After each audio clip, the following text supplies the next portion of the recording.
Agent, গুপ্তধন খুঁজে বের করার লাগি আমি একটা যন্ত্র আবিষ্কার করতেছি, যেটা দিয়ে এই তেল কোথায় আছে খুব সহজে খুঁজে বের করে দেবো। আপাতত তোমরা এই ম্যাপের বিষয়টা দেখো।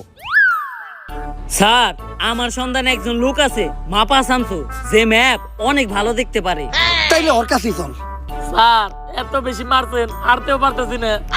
এই, তাইলে তুই আমার হাত ধরে হাঁট।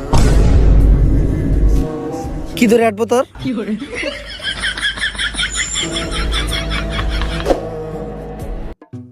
মাপা থামছো বাইরে, তাহলে ম্যাপটা দেখা। ভাই, একটা সমস্যা আছে, মাপা শামসু ভাই এত চোখে দেখে না। সোহে দেখে না, তাহলে ম্যাপ কেমনে দেখবো? চোখে দেখে না, কিন্তু ম্যাপ ঠিকই দেখে। ভাই তাহলে ম্যাপটা দেখেন। ভাই কি রে, এতবার ডাকি, হ্যাঁ কিছু কয় নাকি? ভাই, আরেকটা সমস্যা আছে, হ্যাঁ কানে শুনে না। তাইলে এখন কি করবো? ভাই, ইশারা ইঙ্গিতে বুঝাইতে হইব। আরে ইশারা ইঙ্গিতটা বুঝার লিগেও তো আর চোখ থাকা লাগবো। আচ্ছা, যদিও আমি ইশারা ইঙ্গিতের ভাষায় তেমন একটা বুঝাইতে পারি না, তারপরে চেষ্টা করতেছি। ভাই এই ম্যাপটা আপনি ভালো কইরা দেখেন।